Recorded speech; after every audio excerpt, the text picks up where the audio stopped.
সাল্লাম বললেন বেগানা নারী চেহারা দেখা হারাম। মনে আসেনি? যেটা বলেন আছে কি না?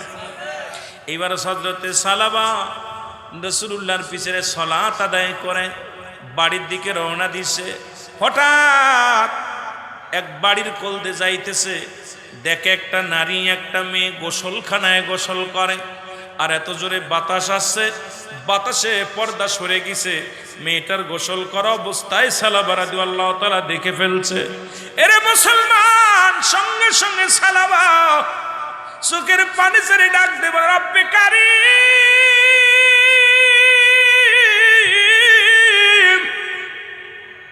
এ রব্বে কারীম, আমি আমার চোখের জিনা করে ফেললাম।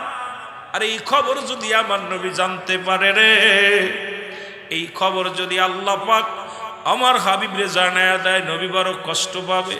আমি বেগানা নারী দেখে ফেলেছি। আজকে উলামা একরাম যারা ওয়াজ করো মাঠে ময়দানে, আজকে আলেম ওলামারা যারা আজকে বড় বড় কথা বলো, আলোচনা শুনে নাও।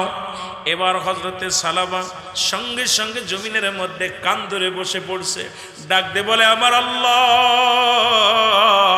আমি যে বেগানা নারী দেখে ফেললাম, আল্লাহ আমি তো দেখার কোনো চিন্তাও করি নাই, কিন্তু বাতাসে শিয়া পর্দা সরে গেছে, ওই নারীকে আমি দেখে ফেলেছি। রব্বে কারীম, এই সংবাদ যদি রাসূলুল্লাহ জানতে পারে তাহলে ইসলামের কলঙ্ক হবে। এই সংবাদ যদি আমার নবী জানতে পারে, আমার নবী বড় কষ্ট পাবে। এই সংবাদ যদি জানতে পারে রে, মুসলমানেরা কষ্ট পাবে। না না, আমি আর রাসূলুল্লাহর সামনে যাব না, রাসূলকার এই মুখ দেখাবো না। এই বলিয়া সালাবা রাদিয়াল্লাহু তাআলা, ও আমার যুবক বাবারা, যুবক ভাইয়েরা আমার শুনে নাও, মাহফিল দিতেছো শুনে নাও, দিলের কান্ডা লাগা শোনো। হযরত সালাবা উনি জঙ্গলে চলে গেলেন, পাহাড়ি জঙ্গলে পাহাড়ে চলে গেলেন। রাসূলুল্লাহ নামাজ আদায় করে একদিন নয়, দুদিন নয়, কটা দিন পার হয়ে গেল। জিবরিল আমিন এসে আমার নবীকে ডাক দে বলা, হাবিব, আপনি সাহাবীদেরকে নিয়ে সালাত আদায় করেন, অথচ আপনার প্রিয় সাহাবী সালাবা একটু নজর দিন, ওর দিকে নজর দেন, সালাবার দিকে নজর দেন। রাসূল দিন আসরের নামাজ পড়িয়া আদায় করিয়া সাহাবীদের ডাক দে বলে, সাহাবীরা রে, আমার সালাবা কোথায়? সালাবার তো দেখি না, কয়টা দিন সালাবারে দেখি না। আর সাহাবীরা বলে, নবী গো, আপনার যুবক সাহাবী হয়তো দুনিয়ার কোনো কাজে ব্যস্ত আছে, নয়তো কোথাও আত্মীয় বাড়ি বেড়াইতে গেছে, না হয় কোথাও চলে গেছে। আমার নবী কয়, না, তোমরা খবর নাও, সালাবার খবর নাও। সাহাবীরা চলে গেলেন সালাবার খবর নেওয়ার জন্য। বাড়িতে যে সালাম দেয়, আসসালামু আলাইকুম আলাল বাইত, ভিতর থেকে আসসালামু আসসালাম, বলে আপনি কি সালাবার বাবা? বলে হ্যাঁ। আমার নবী সাহাবী সালাবা রাদিয়াল্লাহু তাআলা কই, রাসূল খবর নেওয়ার জন্য পাঠিয়েছে আমাদেরকে। আরে বাবা ডাক দে কয়, বাজান রে, আমি সালাবার খবর নিতে আসছো, আমার সালাবার খবর আমি জানি না, কিচ্ছু বলতে পারি না। জোরে জোরে চিল্লায় বলা যাবে না আল্লাহু আকবার। মহব্বতের সঙ্গে দুরূদ শরীফ পড়ুন, আল্লাহুম্মা। ভাই একটু সাউন্ডটা একটু আরেকটু বাড়ায় রাখেন, টোনটা বাড়ায়, সাউন্ডটা বাড়ায় রাখেন। ওয়ালা আলি সাইয়্যিদিনা, ও তোমরা শোনো গো মন দিয়া, মদিনাতে কাঁদেন নবী উম্মতের লাগিয়া, বলো মদিনাতে কাঁদেন নবী। আরো জোরে বলেন, তোমরা শোনো গো মন দিয়া, তোমরা শোনো গো মন। এর মদিনাতে কাঁদেন নবী উম্মতের লাগিয়া, বলো মদিনাতে। আইরে দুরুদ সালাম পাঠাও তোমরা পাগল হইয়া, হায় হায় দুরুদ সালাম পাঠাও তোমরা। আরো জোরে বলেন, দুরুদ সালাম পাঠাও তোমরা পাগল হইয়া, তোমরা শোনো গো মন দিয়া, তোমরা। এর মদিনাতে কাঁদেন নবী উম্মতের লাগিয়া, বলো মদিনাতে কাঁদেন নবী। কত সাহাবীরা জান্নাত পেল নবীর পাগল হইয়া, কত সাহাবীরা, এরে আরো জোরে, কত সাহাবীরা জান্নাত পেল হইয়া। তোমরা শোনো গমন দিয়া, তোমরা শোনো গমন। এর মদিনাতে কাঁদেন নবী উম্মতের লাগিয়া, বলো মদিনাতে। ওরে হাফসি বেলাল নবী পেল কান্দিয়া কান্দিয়া, হায় হায় হাফসি বেলাল নবী পেল দিয়া। তোমরা শোনো গমন দিয়া, তোমরা শোনো গমন। এর মদিনাতে কাঁদেন নবী উম্মতের লাগিয়া। যুবক ভাইরা জোরে জোরে বলেন, মদিনাতে কাঁদেন নবী। আর দুরুদ সালাম পাঠাও তোমরা পাগল হইয়া, হায় হায় দুরুদ সালাম পাঠাও তোমরা। তোমরা শোনো গমন দিয়া, তোমরা শোনো গমন। এর মদিনাতে কাঁদেন নবী উম্মতের লাগিয়া, বলো মদিনাতে। আরে ওই মদিনায় কেমনে যাইব বইলা দাগ আল্লাহ আমায়, ওই মদিনায় কেমনে যাইব বইলা দাগ মওলা। মদিনাতে কাঁদেন নবী উম্মতের লাগিয়া, বলো মদিনাতে। আরে দুরুদ সালাম পাঠাও তোমরা পাগল হইয়া, হায় হায় দুরুদ সালাম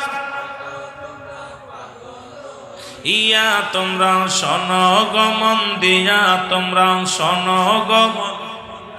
এর মদিনাতে কাঁদেন নবী উম্মতের লাগিয়া, হায় হায় মদিনাতে।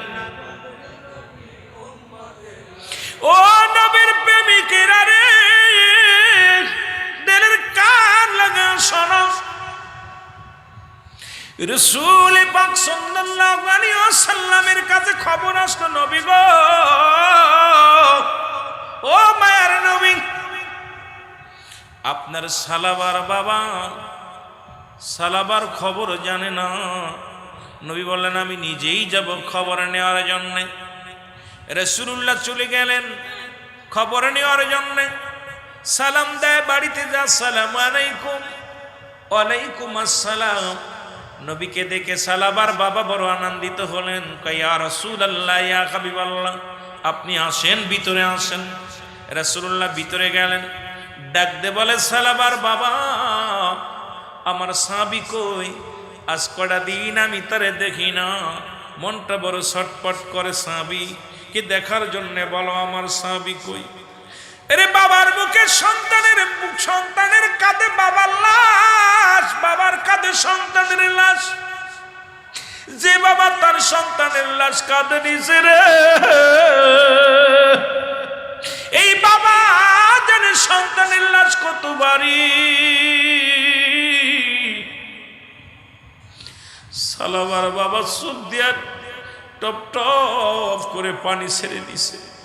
চোখের পানি ছেড়ে কান্দার বলি, ইয়া রাসূলুল্লাহ, ইয়া হাবিবাল্লাহ, আমি বলতে পারি না আমার সালাবা কোথায়, বলতে পারি না। রাসূল সঙ্গে সঙ্গে তাকাইলেন, ঘরের ভিতরে মাটি খোঁড়া, নতুন মাটি খোঁড়া। আমার নবীজি ডাক দিয়ে বলেন, ও সালাবার বাবা, এই ঘরের মধ্যে কেন নতুন মাটি খোঁড়া আর কবরের মতো দেখা যায়? বলি, ইয়া রাসূলুল্লাহ, ইয়া হাবিবাল্লাহ, আমি আপনার কাছে আর লুকাবো না, যেহেতু আপনি আমার সালাবারে এত ভালোবাসেন, আমার সালাবা আপনাকে অনেক ভালোবাসতেন। ইয়া রাসূলুল্লাহ, ইয়া হাবিবাল্লাহ, এই যে ঘরের মধ্যে যে কবরখানা নতুন খোঁড়া দেখছেন, এইটাই আমার সালাবার কবর। এই জায়গা শুয়ে আছে আপনার প্রেমিক সাহাবী। জোরে জোরে চিল্লায়া বলা যাবে না মারহাবা। রাসূল বললেন, কি হয়েছিল বলো? আমার সাহাবী মারা গেছে, কিছু বলো নেই কেন? বলে, হুজুর, আমি কেন উত্তর দিতে পারবো না। আমার কাছে একখানা পত্র আছে, আমার সন্তান মরে যাওয়ার আগে একখানা চিঠি লিখে থুয়ে গেছে। এই চিঠিখানা একমাত্র সাক্ষী প্রমাণ। রাসূলের কাছে চিঠিখানা আনা হলো। চিঠির মধ্যে লেখা দিছে, আমার আব্বা জান, আপনি আমার আব্বা, আপনার হজের 14টা হক, জীবিত থাকতে 7টা, ইন্তেকালের পরে 7টা হক। এই 14টা হকের একটা হক আমি আদায় করতে পারলাম না গো আমার আব্বা জান, আমার আব্বা জান।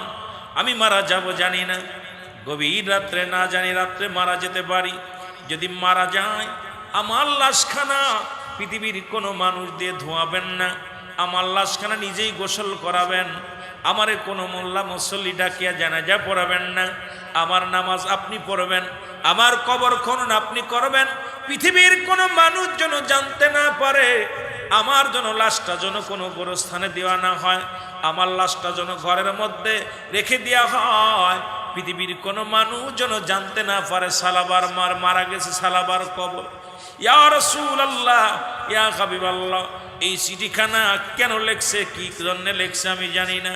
এই চিঠিখানা দেওয়ার পর আমার সন্তান গত রাত্রে মারা গেছে, আমি গভীর রাত্রে সন্তানের গোসল করাইছি, আমার সন্তানের আমি কাফন দাফন করাইছি, জানাজা পড়িয়া। ইয়া রাসূলুল্লাহ, ইয়া হাবিবাল্লাহ, আমার সন্তান যেটা দাবি করেছিল, আমি কোনো গোরস্থানে জানাজা দেই নাই, দাপন করি নাই, আমি ঘরের মধ্যে আমার সন্তানকে রেখে দিছি। জোরে জোরে চিল্লায়া বলা যাবে না আল্লাহু আকবার।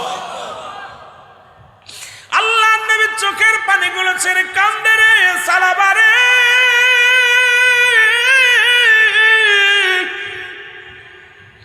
ও আমার প্রিয় সাহাবী সালাবারে, কি এমন অপরাধ করেছিল গো? আরে আমি নবী জানতে পারি নাই, আমার সাহাবীরা জানতে পারি নাই, তুমি কে গুসা করে একা বিদায় হয়ে গেল। আল্লাহ কয় জিবরিল রে, দৌড়ে যা আমার হাবিবের কাছে জানায় ওই চিঠির মানেটা বলে আয়। জিবরিল আমিন চলে আসলেন, এসে বলে ইয়া রাসূলুল্লাহ, ইয়া হাবিবাল্লাহ, আপনার সালাবার ইতিহাসটা শোনেন নবী গো। নামাজ পড়ে প্রতিদিন যখন আপনার থেকে সালাত আদায় করে রাস্তা দিয়ে আসতো, ওই মসজিদের পাশে এক ইহুদির মেয়ে আপনার সালাবাকে ভালোবেসে ফেলে, প্রতিদিন তাকে প্রেমের বিনোদন করে, প্রেমের তাকে প্রস্তাব দেয়, কিন্তু সে আপনাকে এত ভালোবাসে কোনোদিন রাজি হয় নাই। ইয়া রাসূলুল্লাহ, ইয়া হাবিবাল্লাহ, ইসলামটাকে এত ভালোবাসে কোনোদিন মেয়ের প্রস্তাবে রাজি হয় নাই। ইয়া রাসূলুল্লাহ, কিছুদিন আগে যখন আপনি নামাজ শেষ করি সালাত আদায় করিয়া সাহাবীদের কিনে আলোচনা করতেছিলেন, একটু দেরি হয়ে গেল। সব সাহাবী যখন বাড়ি ফিরতেছিল, আপনার সালাবাও বাড়ি ফিরতেছিল, হঠাৎ এই মুহূর্তে মেয়েটা সালাবাকে ধরে বাড়ি নিয়ে যায়। বাড়ি নিয়ে যাইয়া সর্বপ্রথম প্রেমের অফার দেয়, কিন্তু রাজি হয় নাই, বিয়ের প্রস্তাব দেয়, রাজি হয় নাই। ইয়া রাসূলুল্লাহ, ইয়া হাবিবাল্লাহ, ওই মেয়েটা তার গায়ের কাপড় ফেলে ফেলে, এতেও আল্লাহ সালাবা রাজি হয় নাই। এরপরে পণ্যের কাপড়টা খুলে যখন উলঙ্গ হয়ে যায়, তখন সালাবা একটা চিৎকার মেরে বলে, ইয়া রাসূলুল্লাহ,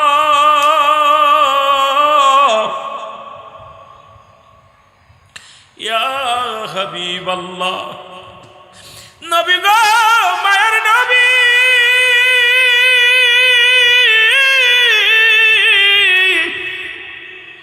সালাবা একটা চিৎকার মারিয়া জমিনের মধ্যে বেহুশ হয়ে পড়ে যায়।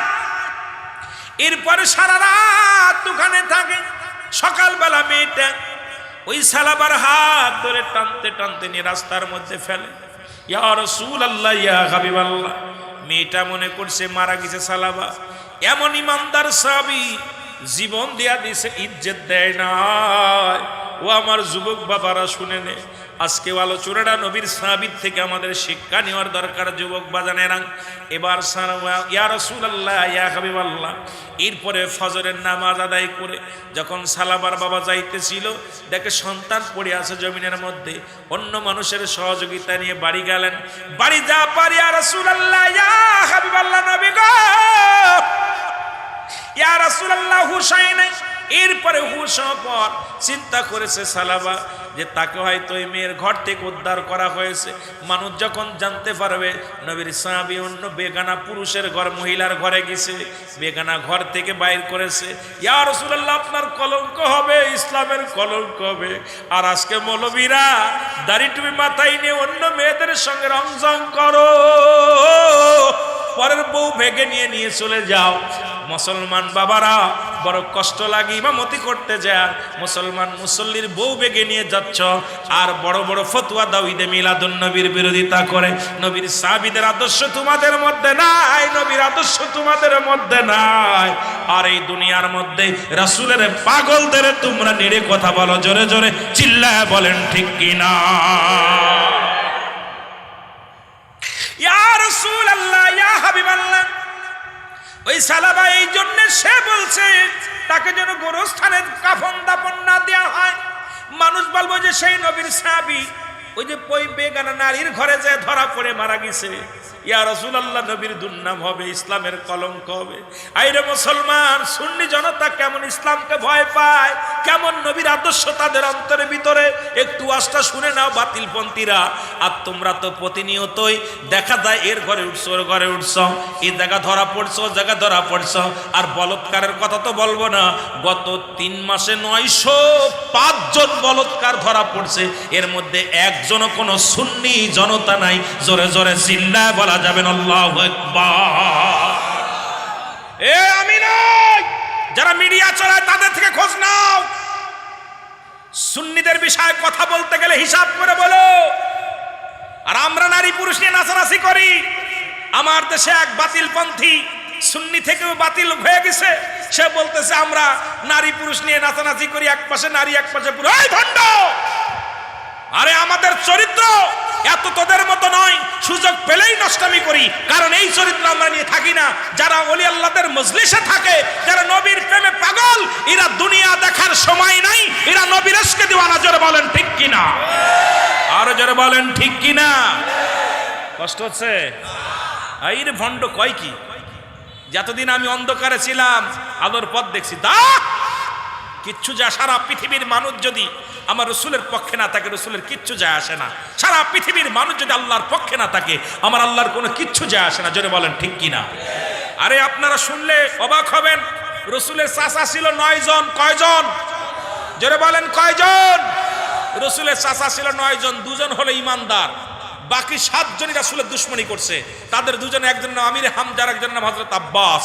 বাকি 7 জন রাসূলকে বলছো আমাদের ভাতিজা, ও কেমনে নবী হয়, ও এতিম মানুষ কেমনে নবী হয়? ওদের বংশধর যারা জীবনেও নবী মানবে না, মানবে না, মানবে না। জোরে বলেন ঠিক কিনা? কথা ক্লিয়ার? কথা বুঝে নিয়ে। নবীর চাচা ছিল কয়জন? নবীজির বাবাকে দিয়া মোট 10 জন। আব্দুল মুতালিব বিয়ে করছিল হলো 6টা। আপন দাদি হলো নবীজির দাদির নাম ফাতিমা, আপন দাদি।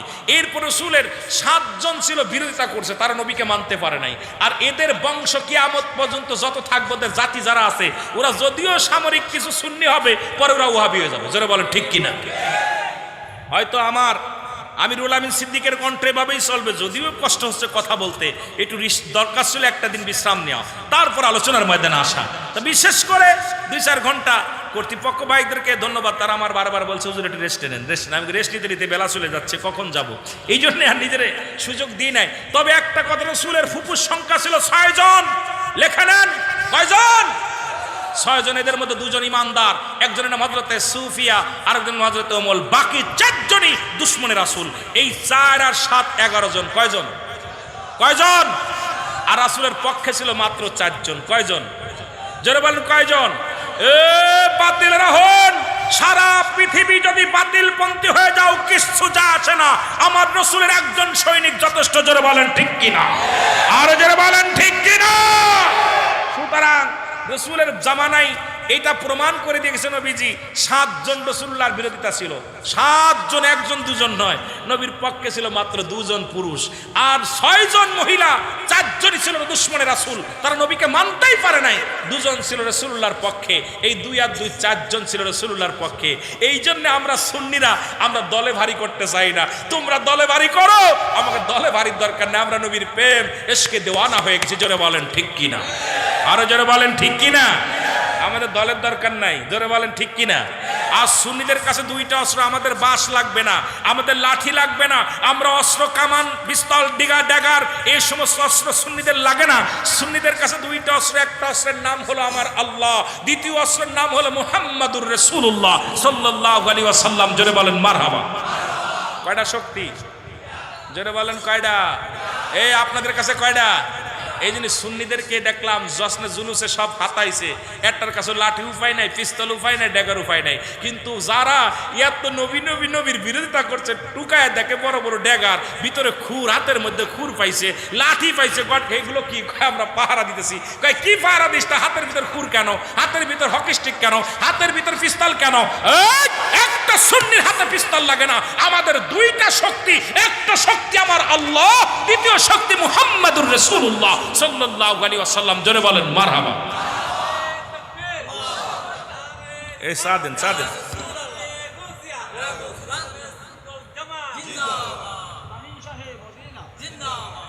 কষ্ট পাচ্ছেন নি? কষ্ট পাচ্ছেন? আমি যে কথাগুলো বলি একটু খেয়াল করবেন, হয়তো বুঝতে একটু কষ্ট হচ্ছে, যেহেতু আমাদের ভাষা আপনাদের বুঝতে কষ্ট হয়, স্বাভাবিক ব্যাপার। তবে আমি বইয়ের ভাষা বলার জন্য চেষ্টা করতেছি, যদিও একটা মুসাব্বা খেয়ে যাচ্ছে, কারণ কিছু কিছু মুসাব্বা খাচ্ছে বুঝতেছি, তারপরও চেষ্টা করতেছি আপনাদের যে বোঝানোর জন্যে। আমি যে কথাগুলো বলি খুব খেয়াল করবেন যে রুহুল আমিন সিদ্দিকী সাহেব কী বলে গেল। কারণ আমরা কোনো পৃথিবীর কোনো ক্ষেপণাস্ত্র, বোমাবাজি এগুলো পছন্দ করি না। আমাদের দুইটা শক্তি আমাদের কাছ থাকে। যখন হযরত আলী রাদিয়াল্লাহু তাআলা যখন আপনার আমরকে মারার জন্য রওনা হয়েছিল, রসুল বলছে, আলী, আমরের কাছে তো অনেক অস্ত্র, আমরের কাছে অনেক জনবল, আমরের কাছে অনেক মানুষ, তুমি কি করবা? বলি, ইয়া রাসূলুল্লাহ, আমার কাছে দুটো অস্ত্র আছে, যে অস্ত্র আমরের কাছে নাই, যে অস্ত্র পৃথিবীর আর কারোর কাছে নাই। ইয়া রাসূলুল্লাহ, আমি নবীর প্রেমিক, আমার কাছে আছে। নবী বললেন, তুমি অস্ত্র কি অস্ত্র কিনছো? ইয়া রাসূলুল্লাহ, আমি অস্ত্র কবে কিনছি আপনি জানেন, আমার অস্ত্রের দাম কত আপনি জানেন, আমার অস্ত্রের ক্ষমতা কেমন, পাওয়ার কেমন আপনি জানেন। নবীজি বলছে, আলী, কি বলতে চাও? তুমি কবে অস্ত্র কিনলে আমি তো জানি না, তোমার অস্ত্রের দাম কত তাও তো বলো নাই, তোমার অস্ত্রের পাওয়ার কেমন তাও তো বলো নাই। বলি, ইয়া রাসূলুল্লাহ, আপনি সব জানেন। সুবহানাল্লাহ বলেন না? আরো জোরে, আরো জোরে। এর এই যে একটু আগে হায়দার আলী গজল গাইল না, শোন বাবা, ওয়াজ তো কত ওয়াজ রয়েছে, একদিনে কিছু কইতে পারতাম নি, এরম 10 রাত 15 রাত নিয়ে বসতে হইব, তারপরে কিছু কথা হইব। কথা বুঝেননি? তা হযরত আলী বলতেছে, ইয়া রাসূলুল্লাহ, ইয়া হাবিবাল্লাহ, আমার অস্ত্রের পাওয়ার কেমন আপনি জানেন, আমার অস্ত্রের ক্ষমতা কেমন আপনি জানেন, আমার অস্ত্রের দাম কত তাও জানেন, আমার অস্ত্র কবে সংগ্রহ করেছে এটাও জানেন। রাসূলুল্লাহ বলতেছে, আলী, তুমি অস্ত্র কত দিয়ে কিনছো? বলে, হুজুর আপনি জানেন। দাম কত? কয় এটাও জানেন। পাওয়ার কেমন? কয় তাও জানেন। রসুল বলতেছে, আলী, কি বলো? আমি তো কিছু জানি না। বলি, ইয়া রাসূলুল্লাহ, আপনি কথা দেন আমাকে ওরে মারার জন্য যাইতে দিবেন কিনা? সুবহানাল্লাহ বলেন না? আর আসতে কইতেন নি রে? হযরত আলী বলতেছে, ইয়া রাসূলুল্লাহ, আমরকে মারার জন্য আমার যুদ্ধে যাইতে দিবেন নি বলেন, কারণ আপনাকে গালি দিছে। এনায়েতুল্লাহ আব্বাসের ছাত্র, আমি ওকে স্যালুট দিই, ওরে রাসূলকে নিয়ে গালি দিছে। আর হযরত আলী উনি সিংহ পুরুষের মতো বলছে, ইয়া রাসূলুল্লাহ, ইয়া হাবিবাল্লাহ, সারা পৃথিবী একদিকে, আমি আলী একদিকে, কারণ আমার রাসূলকে নিয়ে কটূক্তি করছে, পৃথিবীর সবাই মানতে পারে, আমি আলী মানতে পারি না। এনায়েতুল্লাহ আব্বাসীর ছাত্র, পৃথিবীর মধ্যে তাকে স্বাগতম জানাই যে আমরা সুন্নিরা নীরবতা পালন করছি, কিন্তু আমার রাসূলের সুন্নাতকে নিয়ে, আমার মিলাদুন নবীকে নিয়ে কথা বলার সঙ্গে সঙ্গে এই পাগলটা গজরে উঠছে। এই জন্য তাকে হাজারবার স্যালুট জোরে বলেন ঠিক কিনা? হযরত আলী বলতেছে, ইয়া রাসূলুল্লাহ, আমাকে কি যেতে দিবেন? আলী রে, তোমার কাছে কোনো অস্ত্র নাই, তুমি যার সাথে লড়াই করতে যাচ্ছ তার সাথে তুমি পারবা না। বলছি, ইয়া রাসূলুল্লাহ, আমার কাছে যে অস্ত্র আছে ওর কাছে তা নাই, আমার অস্ত্রের যত পাওয়ার আছে এত পাওয়ার তার নাই। নবীজি বল, তুমি বলো। কয়েছে, হুজুর আমার যাইতে দিবেন তো? কয়, ঠিক আছে, তোমার যাইতে দিলাম। ইয়া রাসূলুল্লাহ, আমার অস্ত্র যেদিন, আমার অস্ত্র দুইটা, একটা হলো আমার আল্লাহ, দ্বিতীয় হলো মুহাম্মাদুর রাসূলুল্লাহ। আমার নবীজি বুকের সঙ্গে টান দিছে, আলী রে, টান দিনে বুকের ভিতর টান দে, আলী রে, তুমি আমার আল্লাহকে এত ভালোবাসো, আল্লাহ রাসূলকে ভালোবাসো? হযরত আলী বলছে, ইয়া রাসূলুল্লাহ, ইয়া হাবিবাল্লাহ, তাম পৃথিবী ৭,০০০ ধন যদি আমি আলীকে এক পাশে দিয়ে দেওয়া হয়, আমি এটা চাই না। আমি আমার রসুলের কদম মোবারক চাই। আমার রসুলের কদমের মধ্যে ধুলি পরিমাণ বেইজ্জতি করবে, আমার রসুলের চাদরকে নিয়ে টানাটানি করলে আমি আলী জীবনটা কতল হয়ে যাব, তবু এই বাতিলের সঙ্গে আমি আলী একাই লড়ব। জোরে বলেন না মারহাবা? আরো জোরে বলেন মারহাবা? ঠিক রাসূলের পাগল এইভাবে চলে গেলেন, যে ডাক দে আমর, চিৎকার দিছে আমর, আর বলতেছে, কে? আলী। আমি আলী। কথা ওয়াজ কিন্তু কোনে রাখছি, মনে রাখেন, কিন্তু ভুলে যান না, আমি আলী। ও বাজান আসছো? বলে তোমার বাবা তো আমার বন্ধু, তুমি আমার বন্ধুর ছেলে, আমার সুন্দরী মেয়ে আছে, তোমার লগে বিয়ে দেবো। বাবা আমি জানি তোমার খুব শক্তিশালী, আমার রসুলকে গালি দিছস, আমি প্রতিজ্ঞা করেছি তোর জিহ্বাটা নিয়ে যাওয়ার জন্য। সুবহানাল্লাহ বলেন না? প্রতিজ্ঞা করেছি তোর জিহ্বাটা নিয়ে যাব। আমার বলতে বাজান তুমি যুবক মানুষ, রক্ত গরম, আমার কাছে অস্ত্র আছে, টাকা আছে, ধন সম্পদ আছে, যা আছে বা সব পাবা, মুহাম্মাদের কদমে কিচ্ছু পাবা না। ও তো নিজেই ফকির, নিজের কিচ্ছু নাই। বাপ মারে খাইছে, বাবারে খাইছে পেটে থাকতে, মারে খাইছে কিছুদিন আগে, তারপর দাদারে খাইছে, চাচারে খাইছে। একদম সুতরাং আমার রসুলকে নিয়ে কথা বলতেছে, আর আলী রাদিয়াল্লাহু তাআলা রক্ত গরম হচ্ছে, পুরো গায়ের পশমগুলো খাড়িয়ে গেছে। ডাকতে বলে আমার কথা হিসাব করে বলো। বলে কি হিসাব করে বলবো বাবা, তুমি আমার পক্ষে আসো, সব পাবা। বলছে আমি তোমার পক্ষে যেতে তোমার জিহ্বাটা নেওয়ার জন্য এসেছি। বলে বাবা তুমি অস্ত্র আনছো? বলে হ্যাঁ অস্ত্র আছে। কি অস্ত্র আনছো? কয় অস্ত্র, আমার অস্ত্র তোমাকে আমি দেখাবো না, যেহেতু আমি মুসলমান তুমি আমাকে মারবা, প্রথম শর্ত হলো তুমি আমাকে মারবা, আমি প্রতিহাত করব, এরপর তুমি মারবা, কারণ আমি আক্রান্ত হলে এর প্রতিহাত করবো। সুবহানাল্লাহ বলেন না? কত সুন্দর পয়েন্ট। হযরত আলী বলতো তুমি আমাকে মারবা, আমি আক্রান্ত হব, তারপর তোমাকে প্রতিহাত করব। আমাকে বাবা তোমার অস্ত্র আছে? সুবহানাল্লাহ বলেন না? আমার বাবা তোমার অস্ত্র দুটো দেখাও না। আমার কাছে তো দুইটা অস্ত্র আছে, তোমার কাছে নাই, আর আমার অস্ত্রের যত পাওয়ার তোমার অস্ত্রের পাওয়ার গো ডাউন, সব শেষ, ও কাজে লাগবে না। কথা বলছেন নি? তোমার এত জনবল আছে, আমার কাছে যা আছে তোমার কাছে নাই। আমার চিন্তা করে কি রে পাগলাই কই কি, কয় দেখাও না বাবা অস্ত্রটা। কয় অস্ত্র দেখানো যাবে না, তুমি মারো। আমর বলতেছে ঠিক আছে, যে তোমার খাওয়ার জন্য প্রস্তুতি আছে খাও। আমর একটা তীর মারছে, এত জোরে মারছে, মারা পর এত জোরে মারছে এপার ওপার হয়ে যাবে, এত লোহার ঢাল ধরছে, ছিদ্রা হয়ে পার ওপার চলে গেছে। আর শেরে খোদা হযরত আলী তীরটাকে এইভাবে ধরে ফেলেছে, আল্লাহু আকবার বলে, বিসমিল্লাহ আল্লাহু আকবার বলে, ইয়া রাসূলুল্লাহ বলে ধরছে। এবার আমর তো কাফন উঠে গেছে, পরে কি রে বাবা এই তীর ঠেকাই ফেলছে। কয় এবার মায়ের খাওয়ার জন্য প্রস্তুতি হও। আরেকটা মারতে, কয় না খবরদার, কথা ছিল তুমি একটা মারবা আমি একটা মারবো, তা এখন তুমি মারছো, এখন প্রস্তুতি হও। আমর কয় বাবা দাঁড়াইলাম, মারো, এত দূরে আসবে না, আমি নেমে আসবো? কয় নামা লাগবে না, ওখানেই থাকো, ওখানেই থাকো, কারণ আমি আমার নবীর প্রেমিক, আমার দেহে আছে নবীর প্রেম, আমার দেহে আছে আমার আল্লাহর গোলামি, সুতরাং তুমি ওখানেই দাঁড়াও। আমর কয় বাবা এই করো তুমি, আমি নিচে আসি? কয় না নিচে পর্যন্ত আসা লাগবে, তুমি থাকো। আলী বলতেছে আমর তুমি যেহেতু পরিচয় দিছো আমার আব্বার বন্ধু, তুমি তোমার মুখের দিক তাকাইলে আমার বাবার কথাটা মনে পড়তে পারে, তোমাকে একটা সুযোগ দিলাম, যদিও বাবার কথা মনে পড়বে আমি তোমাকে ছাড়বো না, জিব্বা নিয়েই যাব, তবে সুযোগটা হলো তুমি একটু ঢাল ধরো, বিশাল একটা ঢাল ধরো, কারণ তুমি আড়াল নাও। তখন উনি চিন্তা করলো ধরতে পারে, তখন আমর এমন একটা ঢাল ধরছে, বড় একটা ঢাল ধরছে, বড় একটা ধরছে, ধরার পর এইটা যখন হযরত শেরে খোদা হযরত আলী ইয়া রাসূলুল্লাহ নারাই রিসালাত ইয়া রাসূলুল্লাহ আল্লাহু আকবার বলে তীরটা মারছে, তার ভেদ করে ওই বল্লমটা আপনার ঢাল ভেদ করে আমরের এপার ওপার হয়ে গেছে। আমর ঘুরতে ঘুরতে হযরত আলীর সামনে এসে পড়ছে, হযরত আলী গলার মধ্যে পাড়া মারছে, পাড়া মারলে জিবা বেরিয়ে গেছে, আর জিবাটারে টান দে, বাঁ হাত দিয়ে টান দে, ছিঁড়ে নিয়ে রসুলের কদমে চলে গেছে। যা দেখে আমার রসুল দাঁড়িয়ে, আমার রসুল চোখের পানি ছেড়ে কাঁদতেছে যে আমার আল্লাহ, নবী দোয়া করতেন দুই ফেলি, এইভাবে আর এইভাবে। আরে উনাদের কিতাব, আমাদের কিতাব না, ওই বাতিলদের কিতাব ফতোয়ায়ে দেওবান, লেখক হচ্ছে মুফতি শফিক আহমেদের লেখা, 2য় খণ্ড 24 নম্বর পৃষ্ঠা।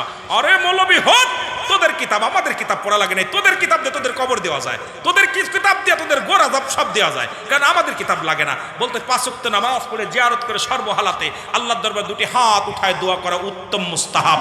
আমরা তো হারাম বলি নাই, কোথাও লেখা একটা হারাম দেখাইতে বলে জীবন ওয়াজ করবো না, একটা দলিল দেখা, যদি পারিস হারাম থাকে যে জায়েজ নাই হারাম, জীবন ওয়াজ করবো না, কথা দিয়ে গেলাম এখানে, দেখাও। আর আমরা তো মুস্তাহাব আমল যেটা ধরতেছি, তোমাদের কিতাবে বলতেছে জায়েজ, আর তোমরা বলো না জায়েজ। বাপেরে মানো না, তোমরা কারে মানবা? নিজের গুরুরে মানো না, উস্তাদ মানো না, পীর মাশায়েখ মানো না, তোমাদের কপাল পোড়া। জোরে বলেন ঠিক কিনা, আরো জোরে বলেন ঠিক কিনা। এ যুবকের আওয়াজ দিস, তোরা নবীর সৈনিক, এরকম যুবক বয়সী জান্নাতি। আমি কালা মানুষ আর বুড়ো মানুষ, একটা বুড়া মানুষ পাইছি, আমি কালা মানুষ, এগুলো বাদ। কথা বুঝেননি? সুন্দর মানুষ যাবে জান্নাতে, কি কোন ভাই? কি মানুষ? সুন্দর মানুষ যাবে না জান্নাতে? কালা মানুষ আর বুড়া মানুষ জান্নাতে দিব না, কথা বুঝেননি? এইরকম চকচকে সুন্দর জান্নাতে যাবে 18 বছরের যুবক, আর তোর তো যুবক বানা সুন্দর চেহারা দিয়ে দিবে, কালাগুলো সব জাহান্নামে যাবে। ওই দিন কালাটা আমল করার কারণে ওটা সুন্দর হয়ে যাবে। জোরে বলেন সুবহানাল্লাহ। কথা বুঝেননি? আমরা তো সৎ মার্কা মানুষ, কি কোন দাদা? কষ্ট পাচ্ছেন না আপনারা? কষ্ট পাচ্ছেন? হযরত আলী রাদিয়াল্লাহু তাআলা রাসূলের কদমে আসছে, নবীজি বলতেছে আলী, দুইভাবে দোয়া করতেন। এইভাবে নবীজি উল্টা দোয়া করতেন, যেটা এটা অতি ফাঁস করে কবুল হতেন। আর নবীজি এইভাবে দোয়া করতেন, দুইভাবে দোয়া করতেন, এটাও কবুল হতেন, কিন্তু একটু সময় লাগতো। আর ইমার্জেন্সি, রাসূলুল্লাহ যখন ইমার্জেন্সি দরকার, তাড়াতাড়ি দরকার, দোয়াটা তাড়াতাড়ি আল্লাহর সঙ্গে সরাসরি মানে কবুল হওয়ার দরকার, রাসূলুল্লাহ এইভাবে উঠাইতেন, হাত উঠাইতেন। সুবহানাল্লাহ বলেন না? দুইভাবে হাত উঠাইতেন, এইভাবে এবং এইভাবে হাত উঠাইতেন। আমার বাবারা আমার, গভীর মনোযোগ। রাসূলুল্লাহ বলতেছে আলী, আল্লাহ তুমি আমার আলীরে বুকে ফিরাই দাও। আলী রাদিয়াল্লাহু তাআলা সামনে, ইয়া রাসূলুল্লাহ আমি আপনার আলী হাজির সামনে। নবীজি একটা মিসকি হাসি দিয়ে বলে, ইয়া রাসূলুল্লাহ, ইয়া হাবিবাল্লাহ, আপনাকে যে জিব্বা দিয়ে আলী গালি দিছিল, সেই জিব্বাটা আমি ছিঁড়ে আপনার কদমের মধ্যে আনছি। আলী রাদিয়াল্লাহু তাআলা, ইয়া রাসূলুল্লাহ, আমি জীবিত থাকতে আমার রাসূলকে গালি দিবে, আমি আলী মেনে নিব, আমার রাসূলকে নিয়ে কটূক্তি করবে।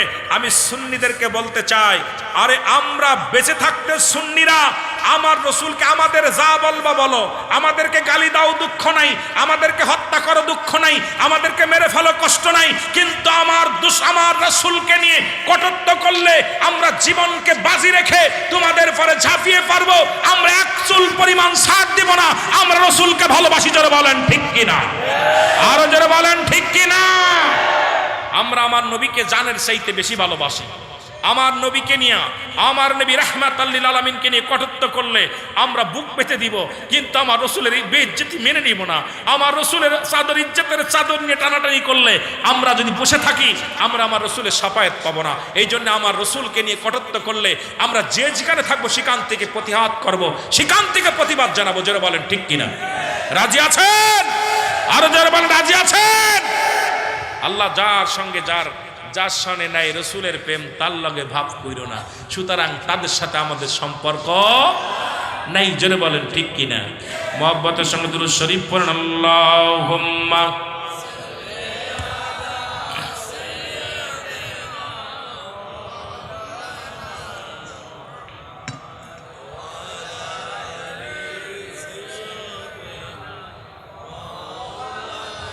এমন হাবিব আমার মুক্তির কারণে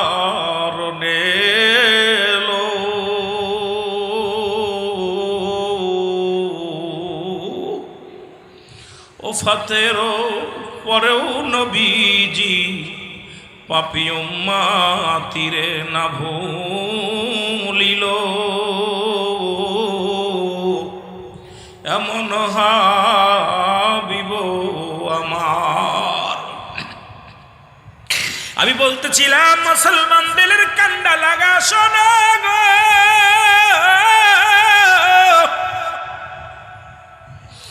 ও মুসলমান শোনো, গভীর মনোযোগ শোনো। এ আমার ভাইরা, বন্ধুরা আমার, রসুলের সাহাবী মুসলমান রাসূলুল্লাহ দোয়া করলেন। দোয়া করার পর, ও আমার ভাইরা, আমার বন্ধুরা আমার, রসুল দোয়া করলেন। দোয়া করার পর এরপরে নবীজিকে জিবরিল আমিন বলে, ইয়া রাসূলুল্লাহ, ইয়া হাবিবাল্লাহ, আপনার সাহাবী জান্নাতের মধ্যে ঘোরাঘুরি করে। রসুল, অমুক মেয়েটার কারণে আপনার সাহাবী দুনিয়া থেকে বিদায় হয়ে গেছে, আপনার যুবক সাহাবী বিদায় হয়ে গেছে। রাসূলুল্লাহ চলে গেলেন সেই মেয়ের বাড়িতে, যা বললেন, মেয়েটার দরজায় দাঁড়ায় নবী দাঁড়াইলেন। মেয়েটা বলে, ইয়া রাসূলুল্লাহ, ইয়া হাবিবাল্লাহ, নবী গো, ইসলাম যে এত সুন্দর, ইসলাম যে এত প্রিয়, ইসলাম যে এত সুন্দর, নবী গো আমি জানি না। ইয়া রাসূলুল্লাহ, ইয়া হাবিবাল্লাহ, আমার একটা মিনিটও মুসলিম থাকতে চাই না, কারণ মুসলমান যে নারী সতীত্ব পাহারা দেয়, মুসলমান যে নারী সতীত্ব নষ্ট করে না, রসুল গো আপনার সাহাবীরা যে নারী সতীত্ব নষ্ট করে না, এটা আমি ভুক্তভোগী নারী। আমি আপনার সাহাবীকে অনেক ফেলে চেষ্টা করলাম, খোদাকে কসম করে বলি, একবার আমার মুখের দিকে তাকায় নাই, একবার আমার দিকে তাকায় নাই। এত সুন্দর রূপ যৌবন দেখায়া তার একবারও আমার দিকে আকৃষ্ট করতে পারি নাই। ইয়া রাসূলুল্লাহ, ইয়া হাবিবাল্লাহ, আমি আর একটা মিনিটও মুসলিম থাকতে চাই না, আপনি আমারে কালেমা পড়ায়া দেন, আমি কালেমা পড়ে মুসলমান হয়ে যাব। রাসূলুল্লাহ বললেন, তুমি তাড়াতাড়ি ওযু করো, গোসল করো, ওযু করো। গোসল করলেন, ওযু করলেন, রাসূলুল্লাহর সঙ্গে সঙ্গে কালেমা পড়ে দিলেন, লা ইলাহা ইল্লাল্লাহু মুহাম্মাদুর রাসূলুল্লাহ। জোরে জোরে চিল্লায়া বলা যাবে না মারহাবা। এ মুসলমান গভীর মনোযোগ,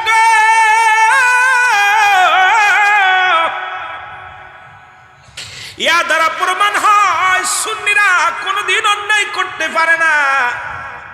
সুন্নিরা মুসলমান সবসময় রাসূলকে ভালোবাসে, রাসূলের প্রেম বুকে ধারণ করে। আমার বাবারা, সুন্নিদের কাছে যেমন নারীরা মুসলমান সুরক্ষিত রয়, পৃথিবীর মধ্যে এই পৃথিবীর মধ্যে এমনভাবে সুন্দরভাবে নারী সতীত্ব নষ্ট করার জন্যে বাংলাদেশে অসংখ্য মানুষ আছে, কিন্তু সুন্নিদের কাছে নিরাপত্তা তারা থাকে। আমার রাসূল সেই শিক্ষা দিছে, জোরে বলেন ঠিক কি না? আর একটু জোরে জোরে চিল্লায় বলা যাবে না মারহাবা। আর একটু জোরে জোরে চিল্লায় বলা যাবে না আল্লাহু আকবার।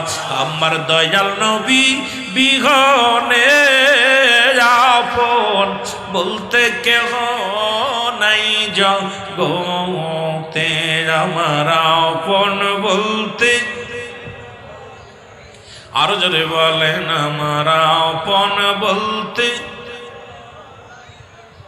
ওরে ভেবে দেখি আমি সবই মিশে, ভেবে দেখি আমি সবই মিশে, অগমিশে মায়ার সংসারে, আপন বলতে কেহ নাই জগতে, আমার দয়াল নবী বিহনে, আমার মায়ার নবী আপন বলতে কেহ নাই জগতে, আমার আপন বলতে